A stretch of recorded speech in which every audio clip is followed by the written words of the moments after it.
ఇండియాలో ఒకప్పుడు 1 జీబీ కోసం ₹250 ఖర్చు పెట్టేవాళ్ళని గుర్తుందా?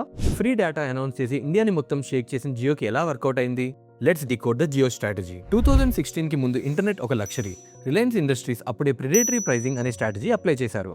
మార్కెట్లో ఉన్న మిగతా కాంపిటీటర్స్ తట్టుకోలేని రేంజ్లో ప్రైజెస్ని తగ్గించారు. ఇన్ఫాక్ట్ ప్రైజెస్ జీరో చేశారు. This is day 40 of 50 crazy brand strategies. Jio సక్సెస్కి 3 important factors. The first one is freemium model. First 6 months unlimited 4G. దీనివల్ల జనాలకు హై స్పీడ్ ఇంటర్నెట్ అలవాటు చేశారు. జస్ట్ 170 డేస్లో 100 million users. It's a world record. The second one is digital ecosystem. Jio అంటే SIM card కాదు, Jio cinema, Jio Saavn, Jio TV ఇలా అన్ని bundle చేసి ఒక డిజిటల్ కేజ్ క్రియేట్ చేశారు. Finally the Jio phone.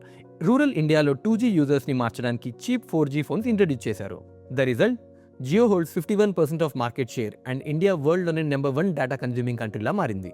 Crazy కదా. ఇంకో 10 వీడియోస్తో నేను క్రేజీ బ్రాండ్ స్ట్రాటజీస్ చెప్తాను. So follow for more.